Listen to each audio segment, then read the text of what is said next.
தமிழ்நாட்டின் தஞ்சாவூர் அருகே அமைந்துள்ள தென்குடி திட்டை ஸ்ரீ வசிஷ்டேஸ்வரர் திருக்கோவில் பக்தர்களின் ஆழ்ந்த நம்பிக்கையையும் ஆன்மீக சக்தியையும் தன்னகத்தே கொண்ட திவ்ய ஸ்தலமாக விளங்குகிறது. தென்குடி திட்டை ஸ்ரீ வசிஷ்டேஸ்வரர் திருக்கோவிலில் கருவறையின் மேல் பகுதியிலுள்ள விமானத்திலிருந்து இயற்கையாகவே நீர்த்துளிகள் சிவலிங்கத்தின் மீது விழுகின்றன என்று பக்தர்கள் நம்புகின்றனர்.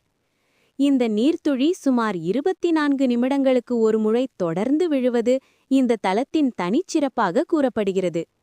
இந்த நீர் எங்கிருந்து வருகிறது என்பது தெளிவாக தெரியாத ஒன்றாக கருதப்படுகிறது. மழைக்காலமோ வெயில் காலமோ எந்த காலத்திலும் இந்த நீர்த்துளி நிகழ்வது பக்தர்களுக்கு ஆச்சரியத்தையும் பக்தியையும் ஏற்படுத்துகிறது.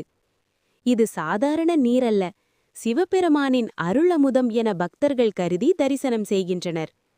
சிலர் இதை தெய்வீக அதிசயமாக நம்புகின்றனர். சில ஆய்வாளர்கள் விமானத்தின் கட்டிட அமைப்பில் உள்ள இயற்கை ஈரப்பதம் மற்றும் கற்களின் உறிஞ்சும் தன்மை காரணமாக இருக்கலாம் என்றும் கருதுகின்றனர். ஆனால் பக்தர்களுக்கு இது இறைவனின் சந்நிதி எப்போதும் உயிரோடு இருப்பதற்கான அடையாளமாகும். இந்த 24 நிமிட துளி விழும் அதிசயம்தான் தென்குடி திட்டை கோவிலை இந்தியாவின் அபூர்வ சிவஸ்தலங்களில் ஒன்றாக உயர்த்துகிறது. இத்தலம் குருஸ்தலம் என பிரபலமானது. நவக்கிரகங்களில் குரு பகவானுக்கு அர்ப்பணிக்கப்பட்ட முக்கிய பரிகார ஸ்தலமாக இது கருதப்படுகிறது. இங்கு பிரதான மூர்த்தி ஸ்ரீ வசிஷ்டேஸ்வரர் சிவபெருமானின் லிங்க வடிவமாக அருள் பாலிக்கிறார். அம்பாள் ஸ்ரீ மங்களாம்பிகை தனிச்சன்னதியில் அருள்கிறார்.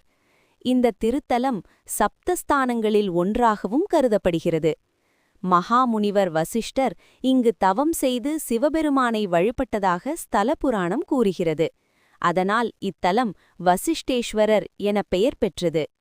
குருதோஷம், கல்வித் தடைகள், திருமணத்தடை போன்ற பிரச்சினைகளுக்கு இங்கு வழிபாடு செய்தால் நல்ல பலன் கிடைக்கும் என பக்தர்கள் நம்புகின்றனர்.